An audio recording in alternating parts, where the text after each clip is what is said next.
ભારત અને United Kingdom વચ્ચે ઐતિહાસિક ફ્રી ટ્રેડ એગ્રીમેન્ટ આગામી 15 જુલાઈથી અમલમાં આવશે। આ કરાર સાથે સુરતની હીરા જ્વેલરી ઉદ્યોગને મોટી ભેટ મળી છે, કારણ કે યુકેમાં નિકાસ થતી જ્વેલરી પરની 4% કસ્ટમ ડ્યુટી સંપૂર્ણપણે સમાપ્ત થશે। હાલમાં સુરતથી યુકે જતા જ્વેલરી ઉત્પાદનો પર 4% ટેરિફ લાગતો હતો, જેના કારણે ભાવ સ્પર્ધાત્મક ઘટતા હતા। હવે આ ડ્યુટી શૂન્ય થતાં સુરતના ઉત્પાદકો સીધો યુકે બજારમાં સસ્તા ભાવે ઉચ્ચ ગુણવત્તાવાળા હીરા અને જ્વેલરી મોકલી શકશે। અત્યાર સુધી મુંબઈ કે અન્ય રૂટ દ્વારા થતી નિકાસ હવે સુરતથી સીધી થઈ શકશે, જેનાથી સમય અને ખર્ચ બંનેમાં બચત થશે। ઉદ્યોગના નિષ્ણાંતોના મતે સુરતના લગભગ 500 જ્વેલરી યુનિટ્સને આ એફટીએનો સીધો લાભ મળશે। અંદાજ મુજબ આ કરારથી અબજો રૂપિયાના વાર્ષિક વેપારમાં વધારો થઈ શકે છે અને સુરતને વૈશ્વિક જ્વેલરી હબ તરીકે નવી ઓળખ પણ મળશે। અમેરિકા દ્વારા વિશ્વના તમામ દેશો ઉપર જે પ્રમાણે ટેરિફનો કોરડો વીંઝ્યો, એના કારણે દરેક કન્ટ્રીના એક્સપોર્ટની અંદર ખૂબ મોટો ઘટાડો જોવા મળ્યો।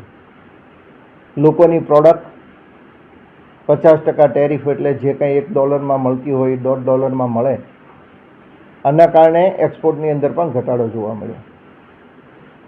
ખાસ કરીને ભારતના યશસ્વી વડાપ્રધાન શ્રી નરેન્દ્રભાઈ મોદીએ આ જે કંઈ મુશ્કેલીઓ ઊભી થાય એનો સામના કરવા માટે દુનિયાના અલગ અલગ દેશો સાથે ફ્રી ટ્રેડ એગ્રીમેન્ટો ચાલુ કર્યા।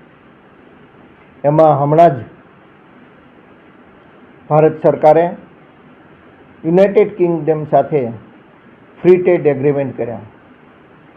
આવતા મહિનાની 15 તારીખથી આનું અમલી થશે।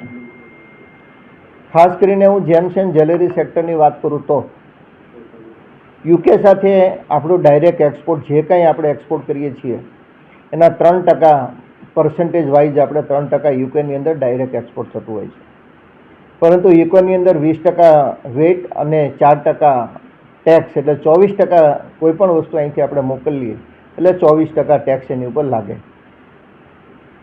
દુબઈથી મોકલો તો 22.5%, હોંગકોંગથી મોકલો તો 22.5%, એટલે આ બે કન્ટ્રી કરતાં આપણે અહીંયા ટેક્સેશન માળખું વધારે હોવાના કારણે જેમ્સ એન્ડ જ્વેલરી સેક્ટરના આપણે માલો અહીંથી ડાયરેક્ટ એક્સપોર્ટ નહોતા, એ વાયા આપણે કરવું પડતું હતું।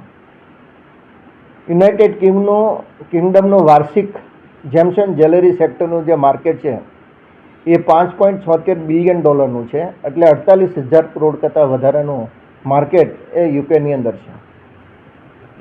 આપણે 2024ની વાત કરીએ તો યુકેની અંદર ડાયરેક્ટ આપણું એક્સપોર્ટ હતું $777.89 મિલિયન અને 24-25ની અંદર આપણું હતું 709.69 મિલિયનનું આપણું એક્સપોર્ટ હતું, પરંતુ આ ટેક્સેશન ઝીરો થતાં હું ચોક્કસ આપણે અત્યારે અનુમાન કરી શકીએ છીએ કે આવતા વર્ષોની અંદર આ એક્સપોર્ટ વધીને $2.5 બિલિયન થશે। એટલે યુકેની અંદર વિશ્વની અંદર જે કાંઈ એક્સપોર્ટ થાય છે એનો 50% એક્સપોર્ટ હવે ડાયરેક્ટ ભારતની ધરતી ઉપરથી જેમ્સ એન્ડ જ્વેલરી સેક્ટરનું આપણે એક્સપોર્ટ થશે, એટલે ખૂબ મોટું માર્કેટ આ ફ્રી ટ્રેડ એગ્રીમેન્ટના કારણે આપણને મળશે।